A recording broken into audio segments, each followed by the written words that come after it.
जज साहब, मैं मिसेस मिकाइल को विटनेस बॉक्स में बुलाने की इजाजत चाहता हूँ। इजाजत है।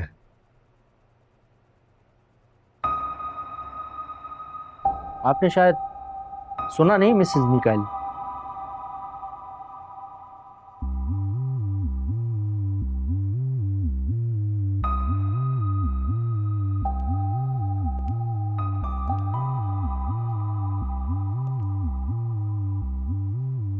मैंने आपसे पहले भी गुजारिश की थी कि मेरा नाम ज़ारा है, मिसेस मिकाइल नहीं। ओके, आपके शौहर मिकाइल अहमद का कहना है कि उन्होंने आप पे कभी तशद्दुद नहीं किया, ना आपको कोई नुकसान पहुंचाया।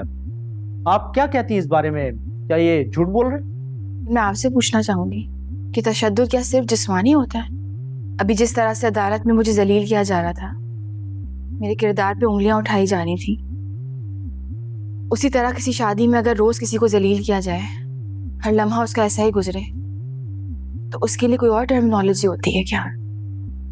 जज साहब, इनके क्लाइंट मिकाइल जिस जहनी बीमारी से गुजर रहे हैं, वो उनको इसीलिए क्योंकि सारी जवानी और सारा बचपन उन्होंने यही तशद्दुद बर्दाश्त किया है, और मेरी पूरी हमदर्दी है उनके साथ।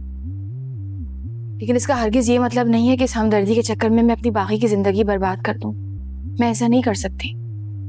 मैं ये बात वापस दोहराना चाहूंगी that he need supervision, proper medical supervision, क्योंकि सिर्फ ये दूसरों के लिए नहीं, अपने लिए भी बहुत खतरनाक साबित हो सकते हैं।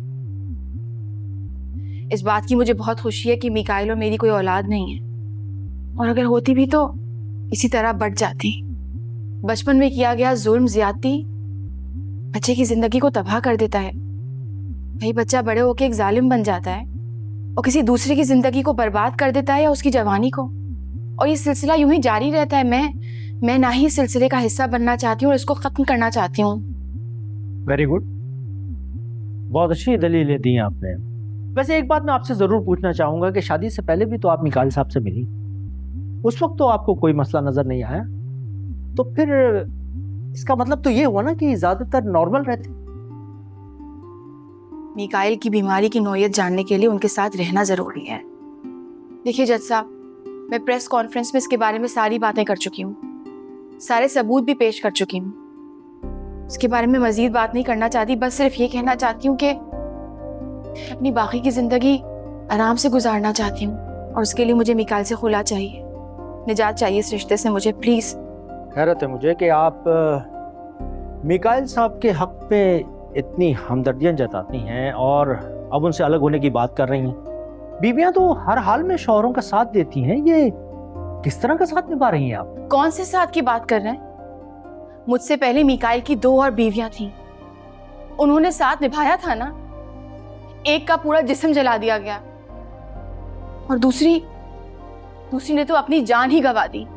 इस तरह से निभाऊं मैं ये रिश्ता? मैं ये बात इसलिए कर रहा हूँ क्योंकि मैं अच्छी तरह से जानता हूँ कि आप अपने शौहर मिकाइल अहमद से मिलने खुफिया तौर पर बीच हाउस गई थी, और जब आपने अपने खुला की बात उनसे की तो उन्होंने इनकार कर दिया, जिस पे आपने लोहे का फ्राई पैन उनके सर पे मारकर उनको कत्ल करने की कोशिश की। आप मेरे क्लाइंट पे इल्जाम लगा रहे हैं। जज साहब, आप मेरे क्लाइंट की हालत देख रहे हैं, शदीद जख्मी हालत में, क्योंकि मोहतरमा ज़ारा जमाली ने उन्हें सर पे वार करके कत्ल करने की कोशिश की। अगर वक्त पे पुलिस ना पहुंचती और उन्हें बर वक्त अस्पताल ना पहुंचाया जाता तो ज्यादा खून बह जाने की वजह से मेरी क्लाइंट की डेथ भी हो सकती थी। Objection your honour. Objection overruled.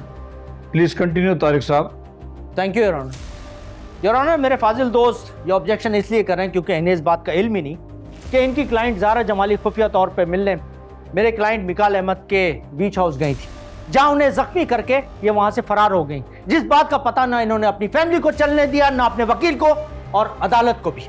That's all your honour.